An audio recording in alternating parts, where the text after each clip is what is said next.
भाविक आणि सज्जन, सर्व समर्थ सेवेकरी, राज्याच्या देशाच्या सीमारेषा ओलांडून आज आपण इथे प्रधान केंद्रामध्ये आपला बहुमोल वेळ खर्ची घालून स्वामी चरणावर नतमस्तक होऊन स्वामींचा आशीर्वाद घेण्यासाठी आपण आलेला आहात. त्याबद्दल मनापासून धन्यवाद. आज रविवार आहे. आज नृसिंह जयंती आहे आणि रविवार असल्या कारणानं रविवार हा खंडोबाचा दिवस आहे. आपण सकाळी सामुदायिकरित्या श्री मल्हारी सप्तशती या ग्रंथाचं सामुदायिक वाचन खंडोबाची सेवा म्हणून केलेलं आहे. महाराष्ट्र राज्याचं लाडकं दैवत भगवान खंडोबा हे कुलदैवत आहे आणि याची जर आपण उपासना केली प्रति रविवारी तर आपण जे आज प्रश्न आणलेले आहेत, मुलामुलींच्या विवाहासंदर्भात आणलेले आहेत, मुलामुलींच्या शिक्षणाबद्दल आणलेले आहेत, नोकरीबद्दल आणलेले आहेत, अपत्याबद्दल आणलेले आहेत, असे अनेक प्रश्न, अनेक समस्या खंडोबाच्या सेवेशी निगडीत आहेत. तर बऱ्याच लोकांना आपलं कुलदैवत खंडोबा नेमकं काय आहे हे माहीत नाही. समजा माहीत असेल तर सेवा काय करायची हे ठाऊक नाही. या निमित्तानं आज आपण सकाळी मल्हारी सप्तशती या ग्रंथाचं सामुदायिक वाचन केलेलं आहे. आमच्या प्रतिनिधींनी या ग्रंथाचा ओळख परिचय करून द्यावा की जेणेकरून मुलामुलींच्या शिक्षण, नोकरी, विवाह या समस्या शीघ्रातिशीघ्र खंडोबाच्या आशीर्वादानं सुटाव्यात म्हणून आपला बहुमोल वेळ या ठिकाणी आपण देतात. तथापि आज आपण दिवसभरात बहुविध उपक्रम करणार आहोत. मल्हारी सप्तशती तर वाचून झाली, परतही आपण दुपारच्या सत्रात वाचणार आहोत. तथापि हे स्वामींचं कार्य जनमानसामध्ये, ग्रामीण भागामध्ये, शहरी भागामध्ये ते मनामनात घराघरात पोचलं जावं आणि त्यातून त्यांच्या सर्व प्रकारच्या समस्यांचं निराकरण व्हावं, हा त्यामागचा या कार्याचा साप्ताहिक दैनिक सेवा केंद्राचा उद्देश आहे. तथापि आज आपल्यामध्ये मूल्य शिक्षण विषय घेऊन गुरुजन प्रतिनिधी आलेले आहेत. त्यांनी सर्वप्रथम आपला परिचय देऊन घराघरामध्ये, गावागावामध्ये, घराघरात पुंडलिक आणि श्रावणबाळ तयार व्हावेत की जेणेकरून आपला जो वृद्धपकाळ आहे, म्हातारपण आहे, ते सुखात जाण्यासाठी घराघरात पुंडलिक तयार केल्याशिवाय व्यर्थ आहे. आपणाला कळकळीचं निवेदन आहे की आपण सर्व गुरुजनांवर ही जिम्मेदारी द्यावी. गुरुजनांनी वेळोवेळी प्रति आठवड्यामध्ये शिक्षक, पालक आणि विद्यार्थी यांना एकत्र आणावं. त्यात विद्यार्थ्यांनी कसं शिकावं, पालकांनी कसं वागावं आणि शिक्षकांनी कसं शिकवावं याचा जर मेळ घातला तर या बाकी गोष्टी दूर नाहीत.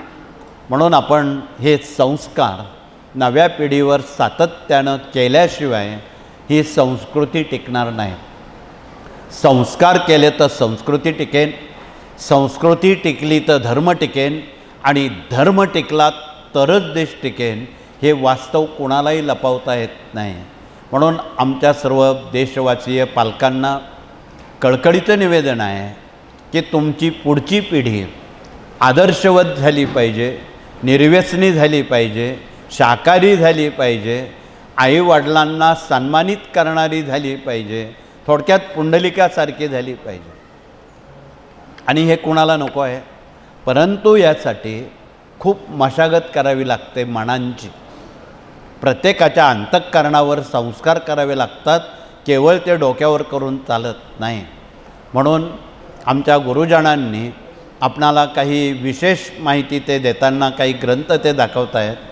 खरं तर ग्रंथ समजले तर संत समजतील, संत समजले तर भगवंताकडे जाता येईल. म्हणून जीवनामध्ये ग्रंथ साहित्याचं अनन्यसाधारण महत्त्व गुरुतुल्य आहे. ग्रंथ हे आपले गुरु आहेत. म्हणून आपण योग्य दिशेला वाचन संस्कृतीतून उद्दिष्टाकडे पोचू शकतो हे नाकारता येत नाही. तथापि यावर खूप बोलता येईल, परंतु पुढचेही विभाग इथे प्रश्न उत्तर मार्गदर्शक प्रतिनिधी आलेले आहेत. त्यांनी आपला परिचय देऊन दिवसभरासाठी देशातून राज्यातून असंख्य भाविक आपल्या समस्या लेखी स्वरूपात इथे आणत असतात. त्यांना लेखी स्वरूपात मार्गदर्शन करण्यात येतं आणि लेखी स्वरूपात केलेलं मार्गदर्शन चिरायू दीर्घकाल टिकणारं असतं. म्हणून आपण आमच्या प्रश्न उत्तर प्रतिनिधींशी संवाद दिवसभरासाठी साधावा. निर्माण होणाऱ्या ज्या बहुविध समस्या आहेत, आजपैकी आपण अनेक समस्या घेऊन आलात. नोकरीची समस्या आहे, शिक्षणाची समस्या आहे, आरोग्याची समस्या आहे, घरकुलाची समस्या आहे, शेतीची समस्या आहे, व्यापाराची समस्या आहे. अशा अनेक समस्या आहेत आणि या सर्व समस्यांवर मंत्र आहेत श्री स्वामी समर्थ. या श्री स्वामी समर्थ मंत्रामुळं या सर्व समस्या निवारण करण्याला आपणाला एक फार मोठी ऊर्जा श्री स्वामी समर्थ मंत्र, श्री स्वामी समर्थ देवता देत असते. म्हणून प्रश्न उत्तर विभागातून आपण सहानुभूतीपूर्वक या सर्व बाबी कृपया समजून घेण्याचं करावं. तर पुढचा विभाग या ठिकाणी विवाह मंडळ प्रतिनिधी आलेला आहे. आज सकाळपासून अनेक पालकांनी गर्दी केली की आमच्या मुलाचं लग्न झालं पाहिजे, आमच्या मुलीचं लवकर लग्न झालं पाहिजे. त्यासाठी या ठिकाणी प्रति गुरुवार रविवारी विनामूल्य मार्गदर्शन म्हणून विवाह मंडळ उभं केलेलं आहे. आतापर्यंत विवाह मंडळाकडे सुमारे 1.5 लाखापेक्षा अधिक वधूवरांची प्राप्ती झालेली आहे, स्थळं निश्चित झालेली आहे. आपण निश्चितपणे एवढ्या मोठ्या स्थळांचा लाभ जर आपण घेतला तर आपलं काम खूप हलकं होईल. आणि तेही बिना हुंड्यानं, बिना सोन्या नाण्यानं, अति अल्प खर्चानं आणि साखरपुड्यासारख्या छोट्याखानी उपक्रमातून जर आपण मुलामुलींची विवाह पक्की केली तर समाजामध्ये, देशामध्ये स्वास्थ्य, सौख्य, समाधान निर्माण होईल. परंतु हे सर्व करत असताना कुठल्याही प्रकारचे मान पान, सन्मान, अपमान या गोष्टींना मात्र तिलांजली द्यावी लागेल, तर तुम्ही खऱ्या अर्थानं सुखी होऊ शकाल. म्हणून हा आपलं जीवित सुखी करायचं असेल तर खरं तर भारतीय संस्कृती 4 पुरुषार्थावर उभी आहे. धर्मपुरुषार्थ, अर्थपुरुषार्थ, कामपुरुषार्थ आणि मोक्षपुरुषार्थ. आणि या 4ही पुरुषार्थांवर नियंत्रण ठेवण्याचं काम विवाह मंडळातून केलं जातं. म्हणून विवाह मंडळाला असामान्य महत्त्व या कार्यातून आपणाला मिळालेलं आहे.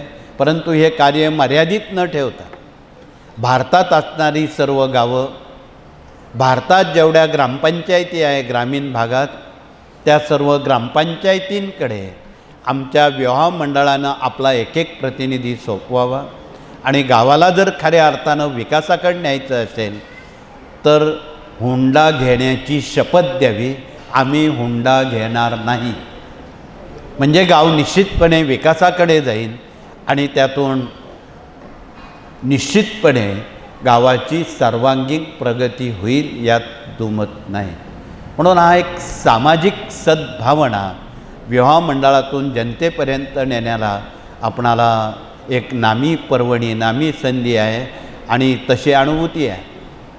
गेल्या 70 वर्षामध्ये आज तागायत या कार्यातून जेवढी विवाह झाली स्वामींच्या कृपेनं, एकही घटस्फोट फारकती झालेली नाही, हे कळकळीचं निवेदन आहे. म्हणून आपलं जीवित सुखी करायचं असेल तर आपणाला गावोगावी विवाह मंडळं उभी करावी. यात जे पोक्त वयाचे पुरुष प्रतिनिधी आहे, भगिनी प्रतिनिधी आहे, यांनी आपण होऊन प्रयत्न करावा. इथे सर्व जाती धर्मांना विवाह मंडळात भाग घ्यायला संधी आहे. काही लोक फक्त स्वतःच्या समाजापुरतंच विवाह मंडळ चालवतात. इथे सर्व धर्मांसाठी चालवलं जातं. हा थोडा वेगळेपणा आहे आणि विनामूल्य आहे. हे आपण कृपया जनतेपर्यंत समजून सांगणं क्रमप्राप्त आहे. म्हणून आपणाला सर्वांपर्यंत हे पोचवायचं असेल तर इथे विवाह मंडळाकडून आम जनतेपर्यंत आणि भारताच्या गावागावापर्यंत विवाह रचनेत योग्य तो बदल करणं क्रमप्राप्त आहे. म्हणून त्यासाठी हा सर्व खटाटोप या कार्यातून सातत्यानं केला जातो. होणाऱ्या बहुविध मेळाव्यांमधून सुद्धा विवाह मंडळं भरवली जातात आणि तिथे त्या मिनिटाला विवाह लावली जातात. आपण आतापर्यंत अनेक मेळावे केले, विवाह महोत्सव, कृषी महोत्सव घडवले. तिथे त्या मिनिटाला अनेक मुलींनी विवाहबद्ध झाले. हा एक सामाजिक फार मोठा उच्चांक आहे आणि या उच्चांकातून इतरांना एक निश्चितपणे स्फूर्ती निर्माण होईल आणि जाचक ज्या चालीरीती, अनिष्ट चालीरीती आहेत त्या कुठेतरी थांबवता येते. त्यासाठी अनिष्ट चालीरीती आपण थांबवण्याला ही एक खूप चांगली प्रेरणा या कार्यातून सर्वसामान्यांना दिलासा देणारी आहे असं म्हणायला हरकत नाही. तर पुढचा विभाग इथे कृषी प्रतिनिधी आलेले आहेत. त्यांनी आपला परिचय देऊन, खरं तर अक्षय तृतीयेनंतर खरीप हंगामाची गडबड सुरू होते आणि जो तो शेतकरी आकाशाकडे त्याचं लक्ष लागलेलं असतं. सध्या आकाशात काय वातावरण कसं आहे ते तुम्हाला माहीत आहे. परंतु असा जर अवकाळी पाऊस आला तर पुढे येणाऱ्या पावसाच्या हंगामामध्ये कदाचित तो थांबून घेतो की काय, तूट निर्माण होते की काय अशी भीती वाटते. म्हणून सलग पावसानं येण्यासाठी शेतकऱ्यांनी जर पर्जन्य सूक्ताचं पठण केलं तो 7 जून नंतर निश्चितपणे मृग नक्षत्रात पडता होईल आणि पेरणीस योग्य सुवृष्टी व्हावी यासाठी जर आपण पर्जन्य सूक्ताचं मनोमन वाचन केलं, सामुदायिक वाचन केलं, वैयक्तिक वाचन केलं, शेतकऱ्यांपर्यंत पोचवलं आणि शेतकऱ्यांच्या हाकेला मात्र तो उभा राहतो. कारण शेतकरी हा ऋषी आहे. कृषी आणि ऋषी हा एक नातेसंबंध आहे. त्यानं हाक मारल्यावर पर्जन्य देवतेला यावं लागतं. म्हणून आमच्या सर्व शेतकरी बांधवांपर्यंत पर्जन्य सूक्ताचं महत्त्व आपण सर्वांनी सांगावं आणि शेतकऱ्यांच्या पाठीशी उभं राहावं हे कळकळीचं आवाहन आपण या कृषी विभागातून सर्वांपर्यंत केलेलं आहे.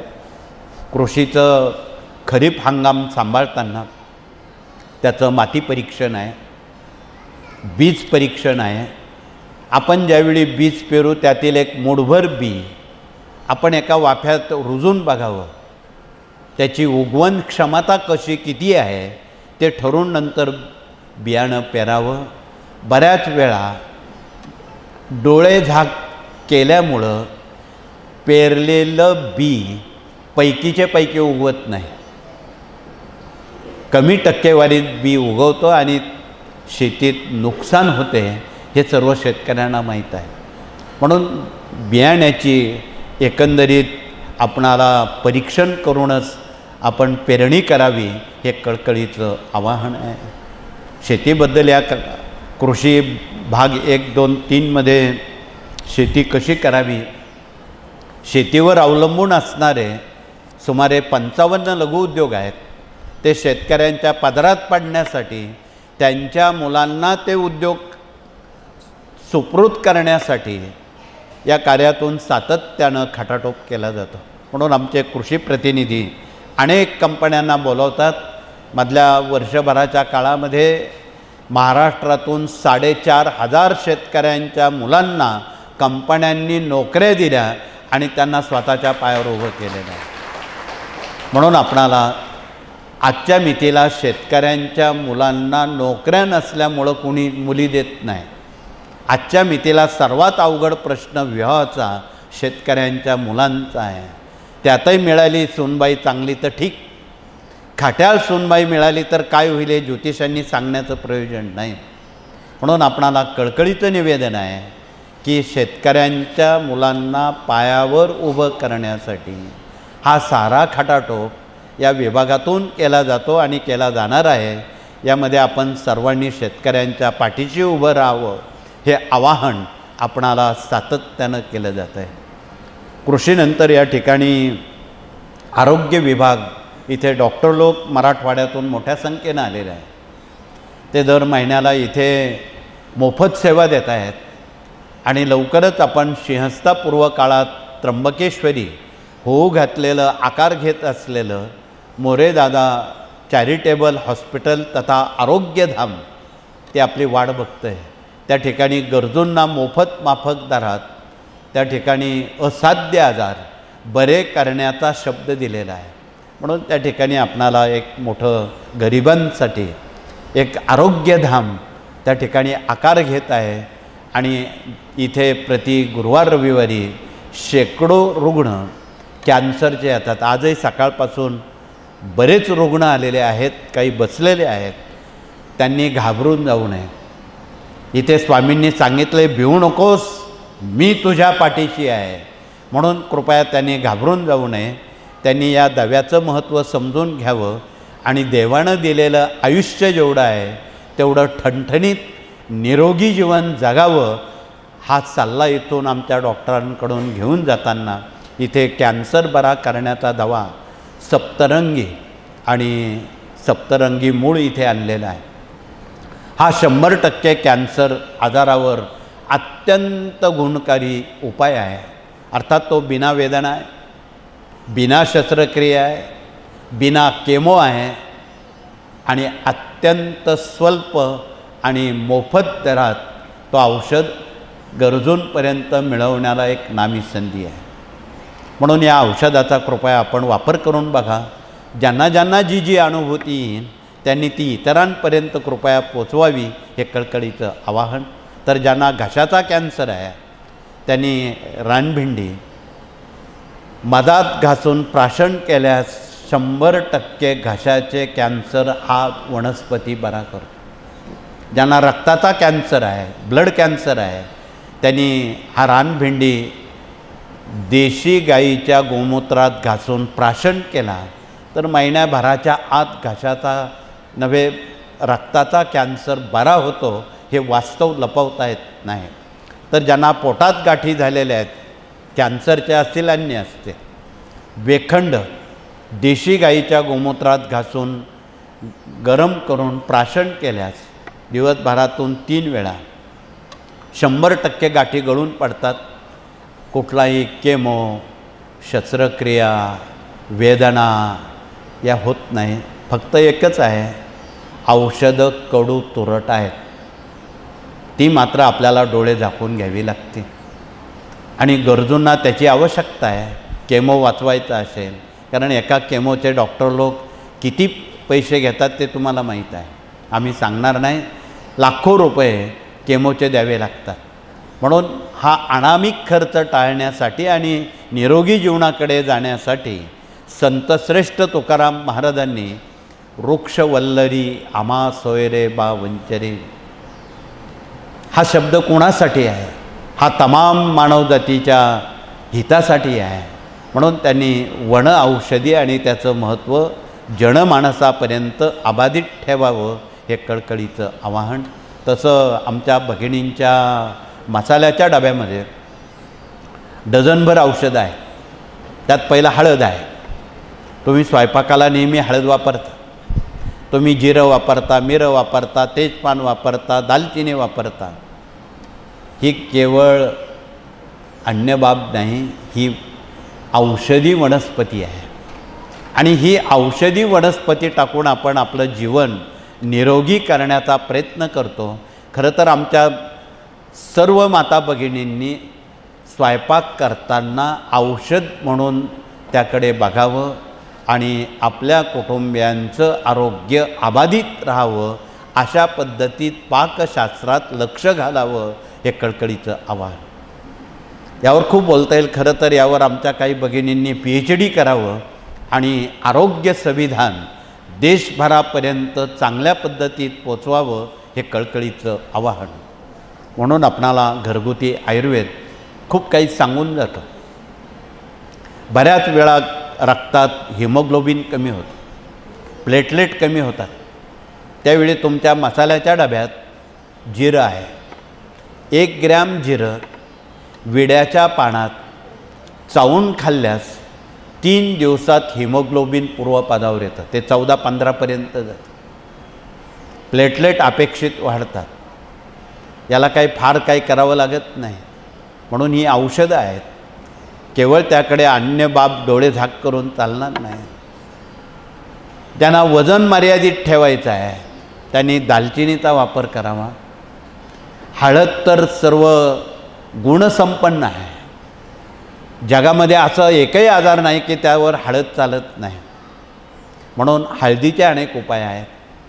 ते कृपया सहानुभूतीपूर्वक घरगुती आयुर्वेदातून आपण त्याचा अवश्य वापर करावा हे कळकळीचं आवाहन. औषधांवर खूप बोलता येईल. ज्यांना दमा ब्रॉन्कायटिक्स आहे त्यांनी पांढऱ्या रुईचं फूल विड्याच्या पानात चावून खाल्ल्यास 3 ते 4 दिवसात दमा बरा होतो. इतकं सोपं आहे. दमा काही केल्यानं लवकर बरा होत नाही. मनुष्य जन्माला येताना 3 आजार त्याचे पाठलाग करतात मृत्यूपर्यंत. एक कफ, वात, पित्त. कफ आणि वात पित्त यावर जर नियंत्रण ठेवलं तर तुमचं आरोग्य अबाधित राहतं. म्हणून सुज्ञांनी आणि आमच्या भगिनींनी स्वयंपाक करताना कफ, वात, पित्त वर्धक पदार्थ जे आहेत ते त्याज्य करावेत हे कळकळीचं आवाहन आहे.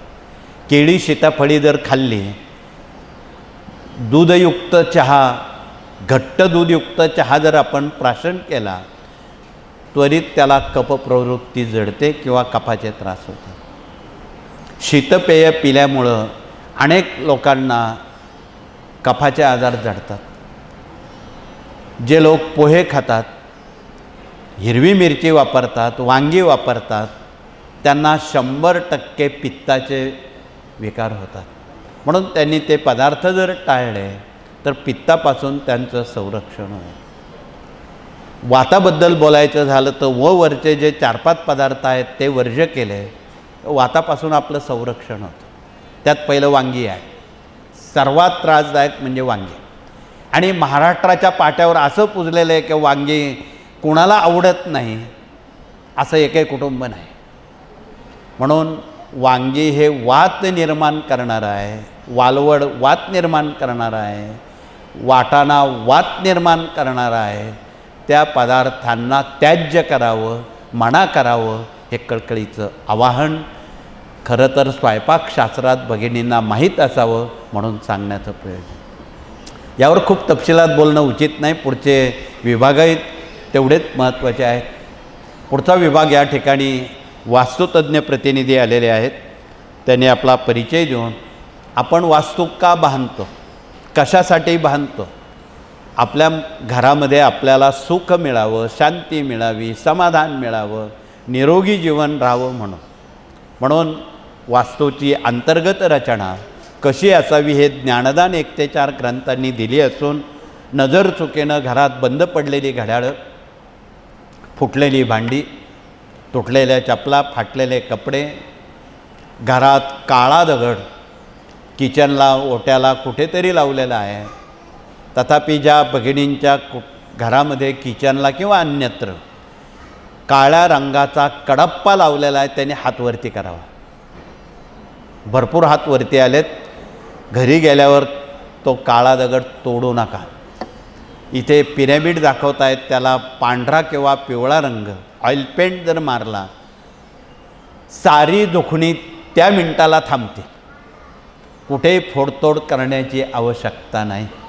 म्हणून घरात काळा दगड काय करतो, दुखणी आणतो, डोक्यावर कर्ज आणतो.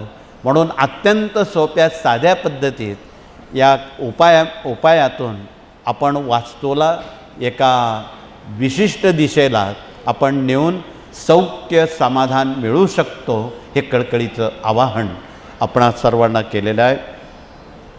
वास्तुविषयक खूप बोलता येईल. तथापि अधिक माहिती या ग्रंथामध्ये आमचे प्रतिनिधी दिवसभरासाठी आपणाशी संबोधित करतील.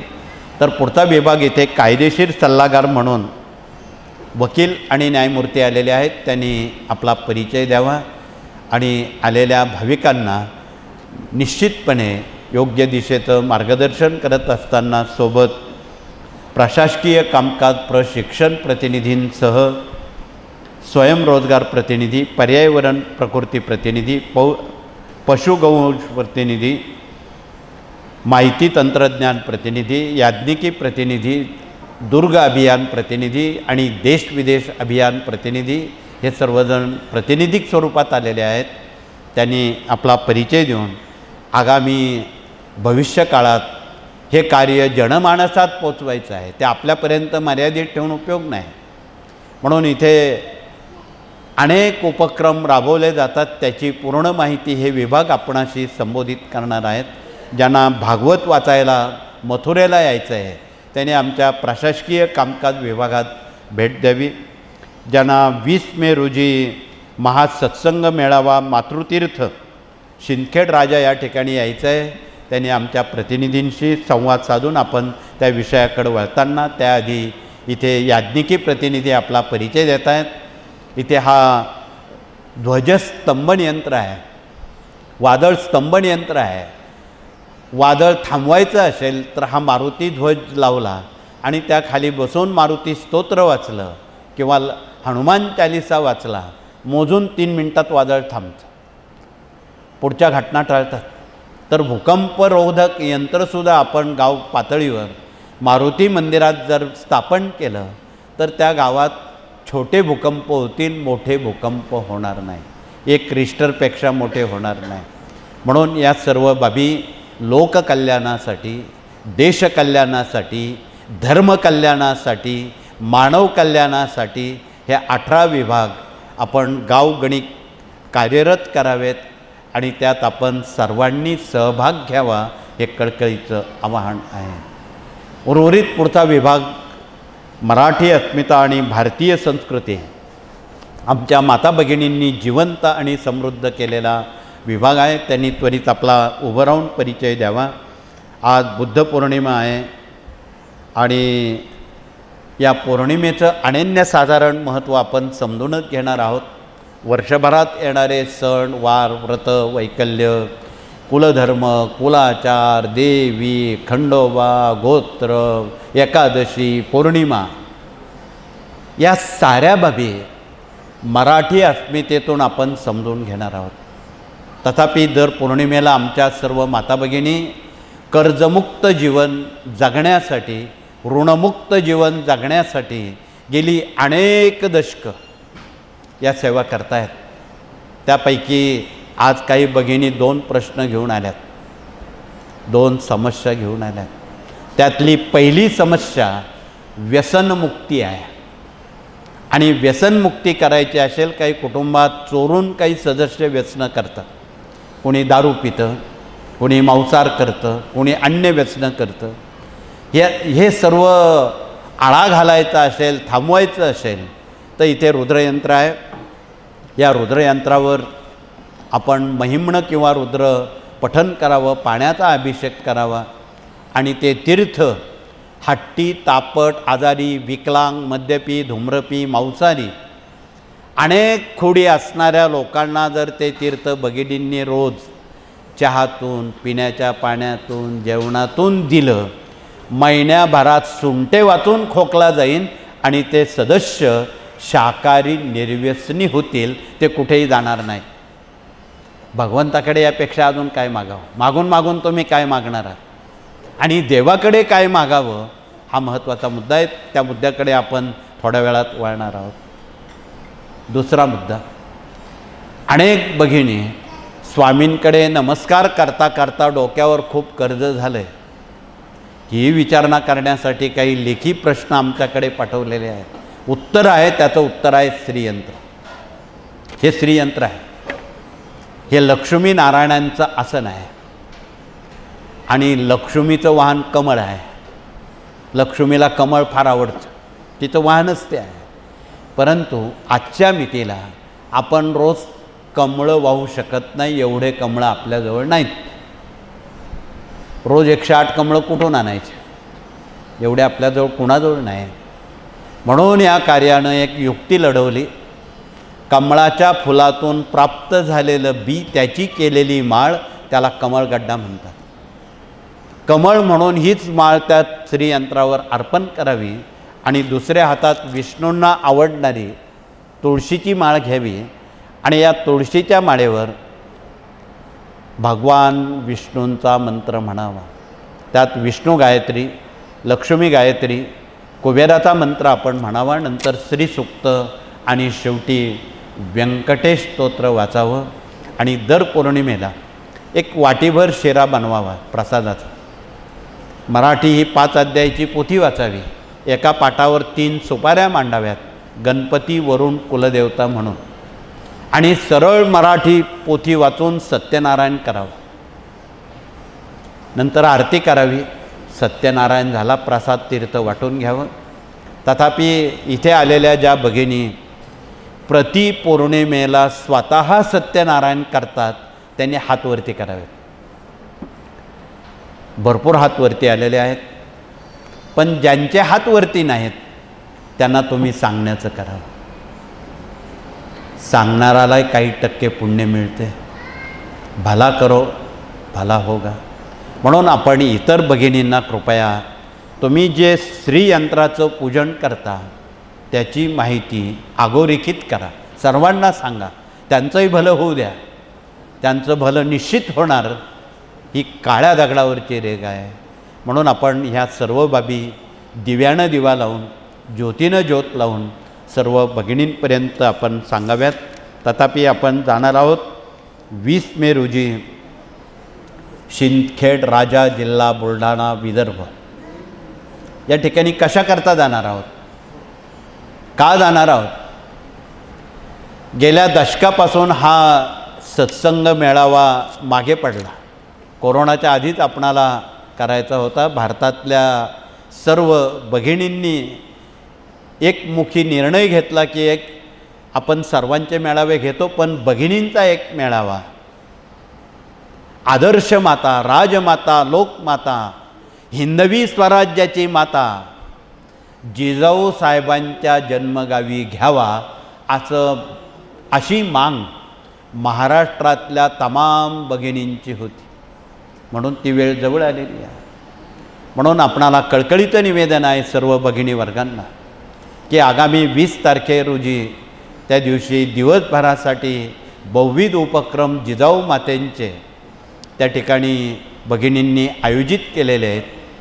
आमची भगिनींची जी कोर कमिटी आहे त्या कोर कमिटीनं काही कार्यक्रम आयोजित केलेले आहेत आणि राजमाता जिजाऊ साहेबांचा जीवनादर्श उद्याच्या कॉन्व्हेंटमध्ये शिकणाऱ्या नव्या पिढ्यांना, मुलींना जिजाऊ माता सांगण्यासाठी आपल्याला तिथं जायचं आहे.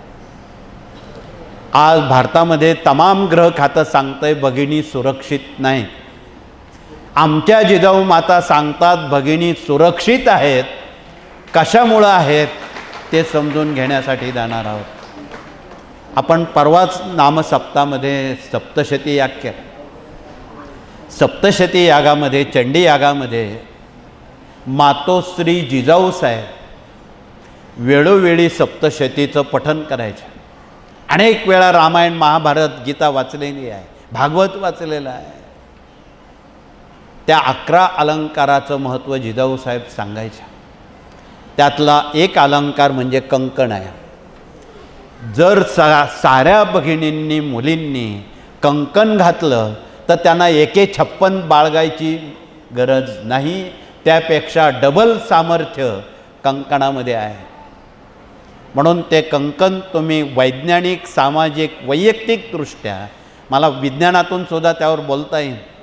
म्हणून किमान काचेची 2-2 कंकणं तुम्ही सर्व मुलींना, मातांना त्याचं प्रबोधन करा, समुपदेशन करा. ज्यावेळी कधीतरी भगिनी भांडण करतात आमच्या ग्रामीण भागात, त्यावेळी तुम्ही भगिनींचं भांडण पाहिलं की नाही मला माहीत नाही, आम्ही अनेक वेळा बघितलेलं आहे. ग्रामीण भागात ज्यावेळी भगिनी कधीतरी भांडण करतात त्यावेळी सर्वप्रथम कंकण खूप मागे घेतात, करकचून मागे घेतात. जशी जशी कंकणं मागे जातात तशी तशी ती एक ऊर्जा शक्ती त्या देहामध्ये प्रवेश करते भांडणासाठी. पण आपल्याला भांडण करायचं नाही. भगिनी ज्यावेळी स्वयंपाक करतात त्यावेळी घडोघडी कंकणं मागे पुढे घेतात. का घेतात? मनगटात 3 बटणं आहेत, वात, कफ, पित्त, नाडीचे. ते तिघांनाही प्रेशर येतो आणि त्यांचा थकवा निघून जातो. आणि महिलांचा थकवा जाण्यासाठी, आत्मविश्वास वाढण्यासाठी कंकण घालणं हे वैज्ञानिकदृष्ट्या अत्यंत महत्त्वाचं आहे. आणि ज्यावेळी कंकण मागे जातं, एखादा पुरुष जर समोर आला तो घाबरून जातो, नको बो इथे उभं राहणं नको, तो पळूनच जातो. कंकण घातल्यानंतर एवढं सामर्थ्य वाढतं की समोर कोणाची हिंमत डोळावरती करण्याची होत नाही.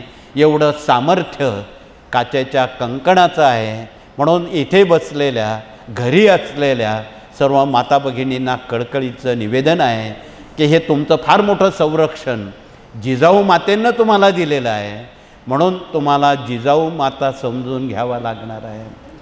आणि ऐतिहासिक प्रसंग सांगताना ज्यावेळी छत्रपतींचा 1674ला राज्याभिषेक रायगडावर झाला, त्यावेळी छत्रपतींना आशीर्वाद देणारे गुरु तर होतेच. आमचे रामदास स्वामी असतील, संतश्रेष्ठ तुकाराम महाराज असतील, परंतु अजून सर्वात मोठे गुरु गाणगापुराहून रायगडावर आले. 1674ला भगवान दत्तात्रेय नरसिंह सरस्वती आविष्कारात शिवरायांच्या अभिषेकाचा आशीर्वाद देण्यासाठी तिथे आले. त्यांनी सर्वप्रथम काय करावं? त्या राजसिंहासनावर राजमाता जिजाऊ साहेबांना बसवलं. त्यांचं तोंड भरून कौतुक केलं. ही राजमाता, ही लोकमाता जर महाराष्ट्रात जन्माला आली नसती, इथे काय झालं असतं? कुठल्या ज्योतिषांनी सांगू नये. एवढं सामर्थ्य त्या मातेचं होतं आणि आहे. आणि मग छत्रपतींना सिंहासनावर बसून त्यांना मोठा आशीर्वाद दिला. शिवबा, मी तुला खूप मोठा आशीर्वाद देतोय. जगामध्ये यामागे कोणाला एवढा मोठा आशीर्वाद मिळाला नाही. एवढा मोठा आशीर्वाद जो देवांना मिळाला नाही, मानवाला मिळाला नाही, एवढा मोठा आशीर्वाद केवळ शिवाजीराजांना मिळाला. त्यांना सांगितलं आशीर्वाद देताना, बाबा वर्ष बदलतील, शतकं बदलतील, युग बदलतील, पण तुझं नाव मात्र कोणीच विसरू शकत नाही. एवढा मोठा आशीर्वाद तुला दिलेला आहे. मी यापेक्षा अजून काय पाहिजे? मग आपण कशा करता सिंदखेड राजाला जायचं? हे हिंदवी स्वराज्य जनमानसामध्ये सर्वांपर्यंत सामुदायिक सहजीवनातून समजावं, सर्वांपर्यंत ते पोचलं जावं, माणुसकी शास्त्र टिकून राहावं. कारण स्वामींनी गेल्या शतकामध्ये यावर बोलताना सांगितलं, माणूस नावाची एकच जात आहे आणि माणुसकी नावाची एकच संस्कृती आहे, त्यालाच सेवेकरी म्हणतात, असं स्वामींचा निर्देश आहे. त्यापैकी आपण सर्वजण आहात. आज पुणे जिल्ह्यातून सुद्धा संतश्रेष्ठ तुकाराम महाराजांचा आणि छत्रपतींचा आशीर्वाद घेऊन इथे पुणे जिल्ह्यातले बरेच जण आलेले आहेत. ते सकाळी घाईघाईत चालले होते.